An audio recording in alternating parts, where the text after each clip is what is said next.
নারদ বন্ধ করো, নারদ তুমি তোমার বিনা যন্ত্র এই রাধা নাম তুমি বন্ধ করো। তোমার ওই বিনা যন্ত্রে রাধা নাম যে আমি আর শ্রবণ করতে পারছি না, নারদ এই রাধা নাম তুমি বন্ধ করো। নারদ, নারদ বলো না, বলো না এই রাধা নাম তুমি কোথায় পেলে? এই রাধা নাম তুমি কোথায় পেলে নারদ? তবে কি তুমি বৃন্দাবনে গিয়েছিলে নারদ? বলো না নারদ, তুমি কি বৃন্দাবনে গিয়েছিলে? নারদ বলছে, বাহ ঠাকুর বাহ, চমৎকার চমৎকার তোমার অভিনয় ঠাকুর। আচ্ছা ঠাকুর, ওই বৃন্দাবনে ছেড়ে তো তুমি বহুদিন এসেছো এই দ্বারকায়, কই এর আগে তো তোমাকে এমন ভাবে ব্যাকুল হয়ে ছুটে আসতে দেখিনি। যেই না বিনা যন্ত্রে আজ রাধা নাম আমি গাইলাম, অমনি মহারাজ ছুটতে ছুটতে একেবারে এলো। ছি ঠাকুর ছি, ধিক তোমাকে। তুমি না ভক্তের ভগবান, তুমি না দ্বারকার মহারাজা। এই তুমি দ্বারকার মহারাজা, এই তুমি ভক্তের ভগবান। ছি ঠাকুর, ধিক তোমাকে। ভক্তাদিন গোবিন্দ আমার নারদের কাছে করজোরে কেঁদে কেঁদে বলছো, গো নারদ, নারদ বলো না তুমি কি সত্যি বৃন্দাবনে গিয়েছিলে নারদ? যদি বৃন্দাবনে গিয়ে থাকো, সে বৃন্দাবনে সকলে কে কেমন আছে একটিবার বলো, একটিবার বলো নারদ, বৃন্দাবনে সকলে কে কেমন আছে? নারদ বলছে, বা ঠাকুর চমৎকার, তুমি বৃন্দাবনের কথা আমার কাছে জিজ্ঞাসা করছো। বা ঠাকুর বা, আজ আমি বৃন্দাবনে না গেলে কোনোদিনও তোমার স্বরূপটা আমি জানতে পারতাম না। আজ আমি বৃন্দাবনে না গেলে তোমায় কোনোদিনও আমি চিনতে পারতাম না। ছি ঠাকুর ছি, আজ বৃন্দাবনে না গেলে আমি তোমাকে কোনোদিনও বুঝতে পারতাম না। আর ওই বৃন্দাবনের কথা শুনে তোমার লাভ কি? তুমি তো বেশ সুখেই আছো এই দ্বারকায়, দ্বারকার মহারাজা হয়েছো, মাথায় স্বর্ণ মুকুট আর রাজ সিংহাসন পেয়েছো। কত কত সেবাদাসী আছে তোমার সেবা করার জন্য। কেউ তোমার অঙ্গে চন্দন লেপন করছে, কেউ তোমার পদ সেবা করছে, কেউ তোমাকে বাতাস করছে, আবার কেউ তোমাকে মস্তক মূর্ধন করে দিচ্ছে। আর এই রাজ্য সুখ পেয়ে তুমি বৃন্দাবনের কথাই ভুলে গেলে। বাহ বাহ ঠাকুর বাহ, চমৎকার। গোবিন্দ আমার ভক্তাদিন গোবিন্দ করজোরে বলছে, নারদ বলো না ওই বৃন্দাবনে কে কেমন আছে একটিবার বলো। না না ঠাকুর, আর আমি তোমার সঙ্গে এক মুহূর্ত থাকবো না। তাই এই মুহূর্তে আমি মনস্থির করেছি, তোমার সঙ্গ ছেড়ে দিয়ে আমি চিরদিনের জন্য চলে যাব ওই মধুময় বৃন্দাবনে, যেখানে গেলে আমিও চির শান্তি লাভ করব। তবে বেশ, একান্তই যখন বৃন্দাবনের কথা তুমি জানতে চাইছো, আমি এক এক করে সব বর্ণনা করছি, তুমি মনোযোগ দিয়ে শ্রবণ করো। জানো ঠাকুর, আমি যখন বৃন্দাবনে গেলাম, তোমার পিতা নন্দ মহারাজা কি করেছে জানো? তোমার নন্দ পিতা জ্বেলেছে চিতা, প্রাণতে জীবার তরে। তোমার নন্দ পিতা জ্বেলেছে চিতা, প্রাণতে জীবার তরে। তোমার নন্দ পিতা জ্বেলেছে চিতা, প্রাণতে জীবার তরে। তোমার নন্দ পিতা জ্বেলেছে চিতা, প্রাণিত জীবার তরে। তোমার মাতা নন্দ রানী লইয়া নবনী, মাতা নন্দ রানী লইয়া নবনী, মাতা নন্দ রানী লইয়া নবনী। গোপাল রে নিতাই গৌর হরি বল, হরি বল, হরি বল।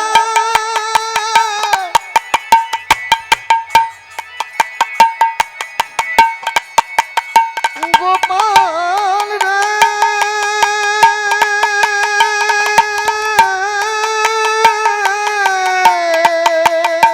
তোর মাতা নন্দ রানী আনিলে নবনী,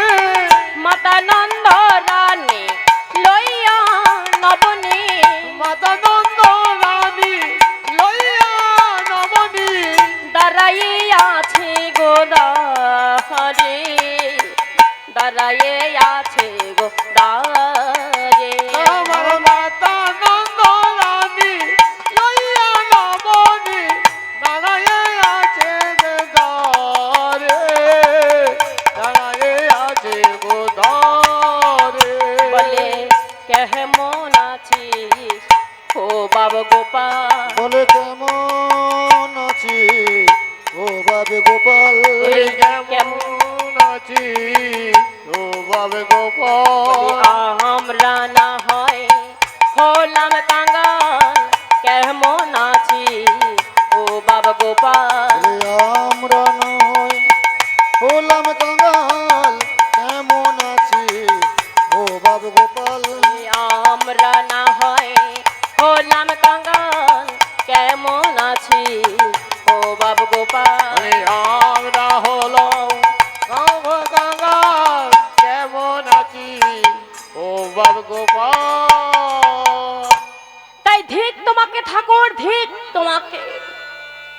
যেদিন থেকে তুমি বৃন্দাবনে ছেড়ে দ্বারকায় এসেছো, সেদিন থেকে তোমার পিতা নন্দ মহারাজা একটি চিতা নির্মাণ করেছে, আর সেই চিতা নির্মাণ করে নিজে প্রাণ ত্যাগ করবে বলে ঝাড় দিতে যাচ্ছে।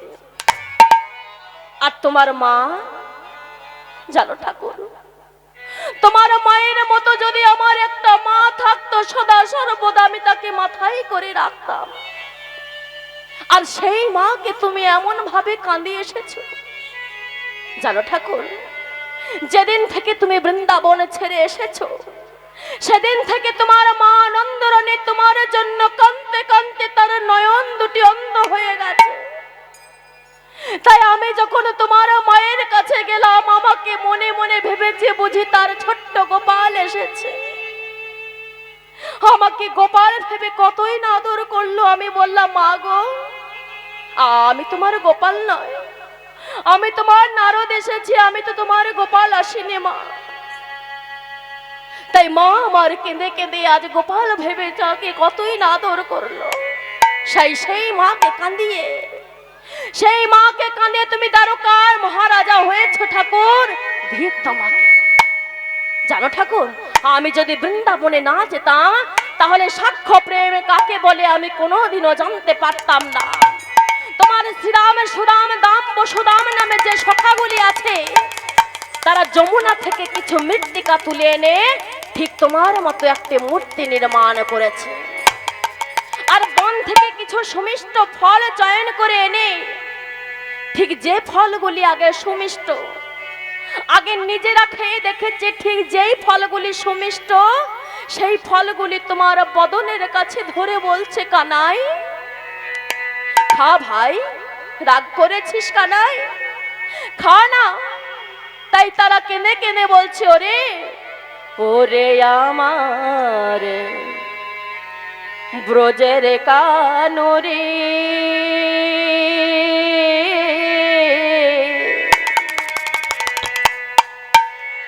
কোন দুঃখে তুই রাজা হলি দ্বারকাপুরে। ব্রজের কানুরে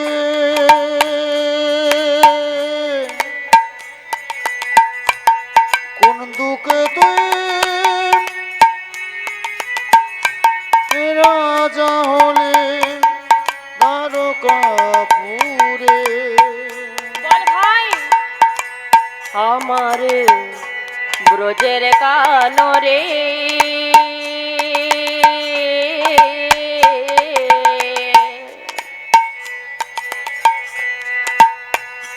কোন দুঃখে তুই রাজা হলি দ্বারকাপুরে।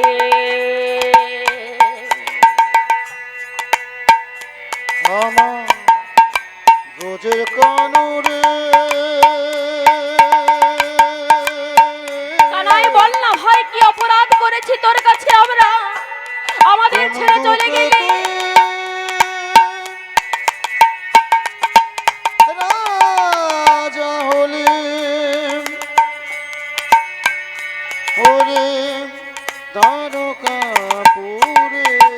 কানাই আর কি ফিরে আসবে না ভাই বৃন্দাবনে ওরে আর কি ফিরে আসবি না রে বৃন্দাবনে কানাই আর কি বাঁশি বাজাবে না রাধে রাধে বলে ওরে কানাই নিতাই গৌর হরি বল হরি বল হরি বল। বল না কানাই কি এমন অপরাধ করেছে তোর কাছে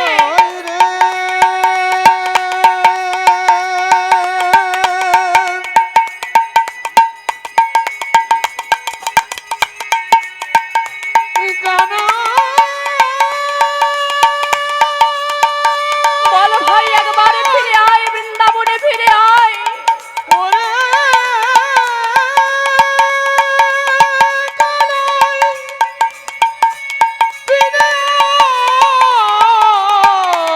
ফিরে আয় ভাই আর রাত করে থাকিস না ফিরে আয় ও ভাই কানা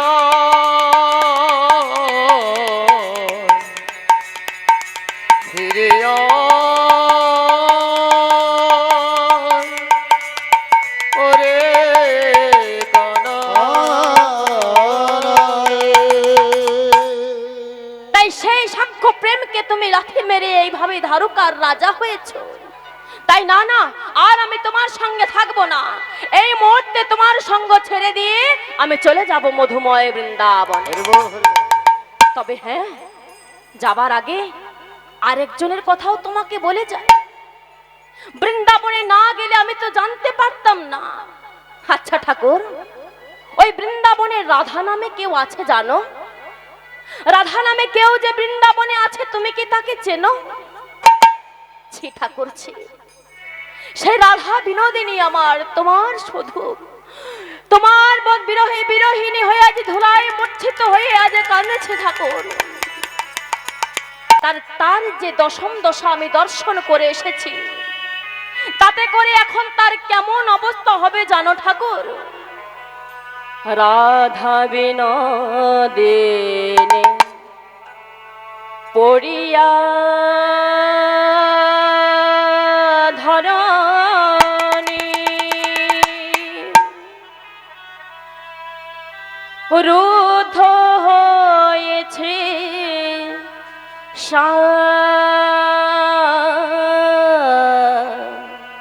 রাধা বিনোদিনী পড়িয়া ধরণী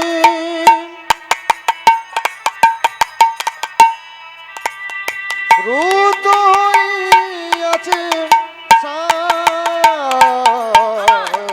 রাধা বিনোদিনী পড়িয়া ধরণী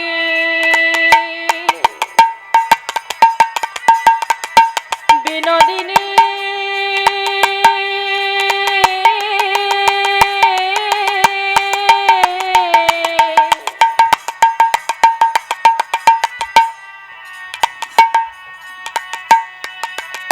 বিনোদিনী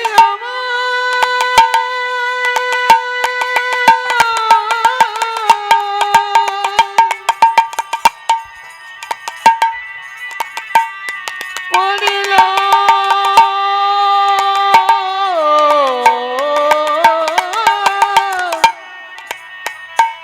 ধরণী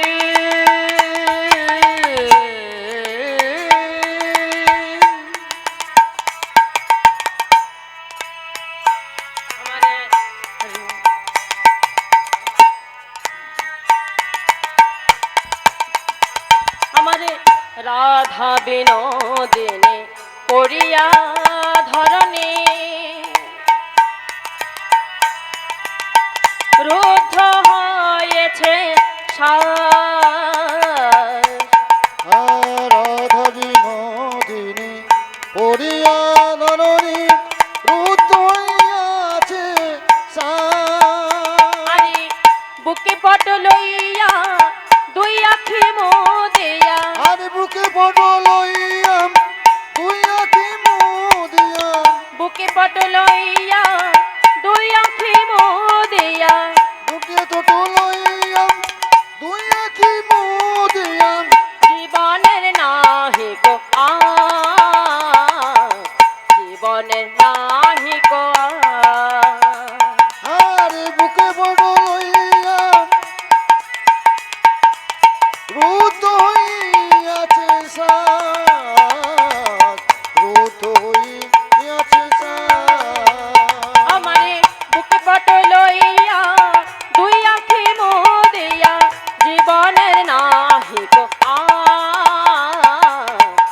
জীবনে নাহি গো আর। আর বুকে ফটো লইয়া দুয়ে কি মুজিয়া জীবনে নাই তো আর জীবনে নাই তো বলি আমি তার যে দশম দশা দর্শন করেছি তাতে করে এখন তার কেমন অবস্থা হবে জানো? বলি এতক্ষণ বুঝি রায় মরেছে, এতক্ষণে বুঝি রায় মরেছে, এতক্ষণ বুঝি রায় মরেছে। এতক্ষণ বুঝি রায় মরেছে। না তোমার ছবি বুকি লই এতক্ষণ বুঝি রায় মরেছে। আমি তোমার ছবি বুকে লয়ে এতক্ষণ বুঝি রায় মরেছে। তোমার ছবি ওকে লয়ে এতক্ষণ বুঝি রায় মরেছে। তোমার ছবি বুকে লই এতক্ষণ বুঝি রায় মরেছে। আমি তোমার ছবি বুকে লয়ে এতক্ষণ বুঝি রায় মরেছে। তাই ধিক তোমাকে, তাই না না আর আমি তোমার সঙ্গে থাকবো না ঠাকুর। এই মুহূর্তে তোমার সঙ্গ ছেড়ে দিয়ে আমি চলে যাচ্ছি মধুময় বৃন্দাবনে। ভক্তাদিন গোবিন্দ আমার করজোরে নারদকে ডেকে বলছে, নারদ নারদ দাঁড়াও নারদ, আমি জানি আমি মহাপাপের পাপী, শত অপরাধের আমি অপরাধী, তবে নারদ একটিবার তুমি আমায় নিয়ে যেতে পারবে ওই বৃন্দাবনে? নারদ ওই বৃন্দাবনে গিয়ে আমি সকলের চরণ ধরে ক্ষমা চেয়ে বলবো, বৃন্দাবনবাসী তোমরা আমাকে ক্ষমা করে দাও, আমি তোমাদের কাছে শত অন্যায় করেছি, শত অপরাধ করেছি, তোমরা আমায় ক্ষমা করে দাও। নারদ বলছে, বাহ ঠাকুর বাহ, চমৎকার, তুমি বৃন্দাবনে যাবে আর বৃন্দাবনে গিয়ে গোপনে রাধারানীর চরণ ধরে ক্ষমা চাইবে আর সকল বৃন্দাবনবাসী তোমায় এত সহজেই ক্ষমা করে দেবে? কি গো মা, আপনাদের এখানে যদি একটা কারোর বাড়িতে যদি খড়ের বাড়ি থাকে, সেই খড়ের বাড়িটি যদি কেউ বাবা একটা দেশলাই কাঠি দিয়ে যদি আগুন ধরিয়ে দেয়, এমন সময় আগুন ধরিয়ে দেওয়ার পর সেই বাড়িটি যদি পুরো ছারখার হয়ে গেল, সেই বাড়ির অস্তিত্ব বলেই যদি কিছু আর না থাকলো, এমন সময় যদি সেই ছেলেটি এসে বলে, ওগো আমি তোমাদের ভুল করে বাড়িটিতে আগুন ধরিয়ে ফেলেছি, তোমরা আমাকে ক্ষমা করে দাও, কি গো মায়েরা ক্ষমা করবে না তো সহজে? আগে তো তাকে উত্তম মধ্যম দেবেন, তারপর থানা পুলিশ যা হয় হবে। তাই নারদ বলছে, শোনো ঠাকুর, আমি থাকতে ওভাবে গোপনে তোমাকে রাধারানীর চরণ ধরে ক্ষমা চাইতে দেব না। ক্ষমা যদি তোমাকে চাইতে হয় তাহলে সমগ্র ত্রিলোকের মাঝেই তোমাকে ক্ষমা চাইতে হবে। বলো নারদ, আমায় কি করতে হবে বলো? বেশ নারদ, তবে শোনো ঠাকুর, আজ আমি তোমাকে যা যা করতে বলবো আমার কথা মতো তুমি তাই তাই করবে।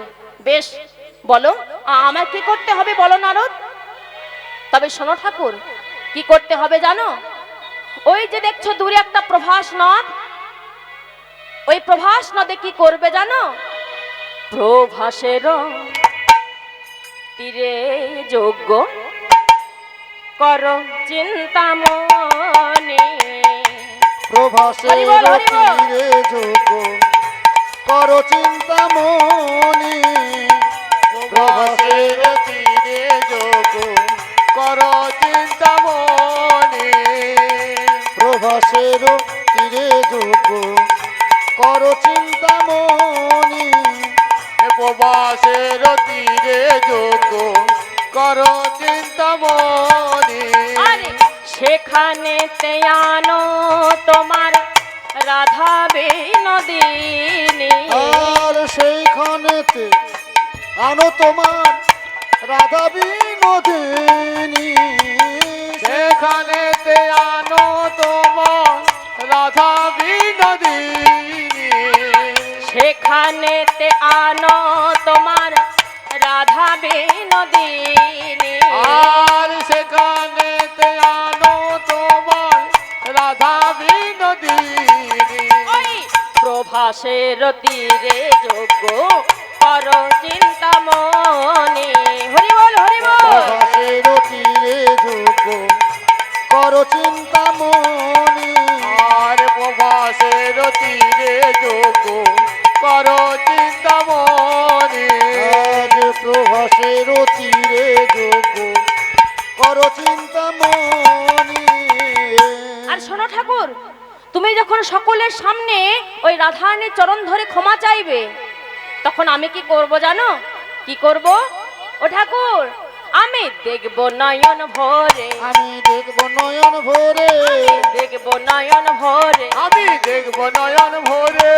রাইকে কত ভালোবাসো পাষাণ অন্তরে, আরে রাইকে কত ভালোবাসো পাষাণ অন্তরে, রাইকে কত ভালোবাসো পাষাণ অন্তরে, রাইকে কত ভালোবাসো পাষাণ অন্তরে। আমি দেখব নয়ন ভরে, আমি দেখব নয়ন ভরে, দেখব নয়ন ভরে, আমি দেখব নয়ন ভরে, দেখব নয়ন ভরে। আমি দেখব নয়ন ভরে।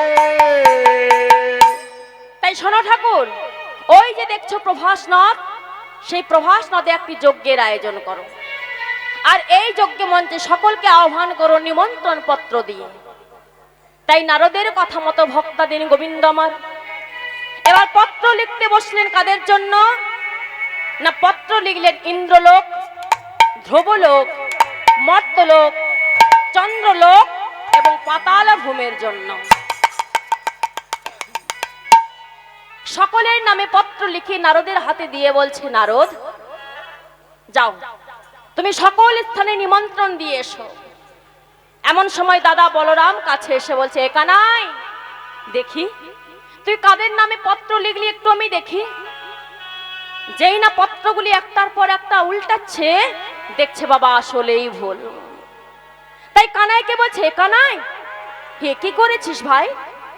তুই সকল স্থানে নামে পত্র লিখেছিস, কিন্তু বৃন্দাবনবাসীর নামে তো কোনো পত্র লিখিসনি ভাই।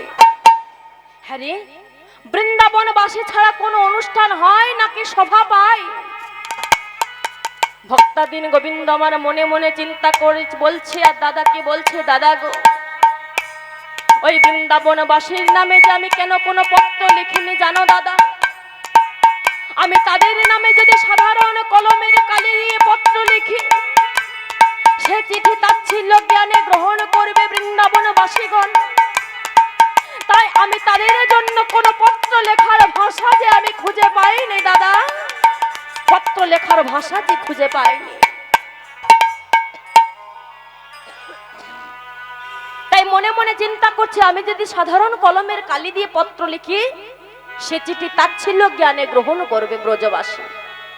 তাই একমাত্র উপায় হলো নয়নের জলকে কালি করে বৃন্দাবনবাসীর নামে চিঠি লেখা। তাই নয়নের জলকে কালি করে বৃন্দাবনবাসীর নামে চিঠি লিখে নারদের হাতে বলছে, নারদ নারদ যাও নারদ, তবে শোনো, তুমি সর্বপ্রথম নিমন্ত্রণ করবে আমার মাতা নন্দরানীকে। আর সকল স্থানে নিমন্ত্রণ আগে মাতাকে দিয়ে তারপর তুমি সকল স্থানে নিমন্ত্রণ করবে, কেমন? যাও নারদ, আর তুমি বিলম্ব করো না, আর তুমি বিলম্ব করো না পত্র লিখতে। যাও, অনায়াসে তুমি এই নিমন্ত্রণ পত্র হাতে নিয়ে আবার তুমি নিমন্ত্রণ করে এসো।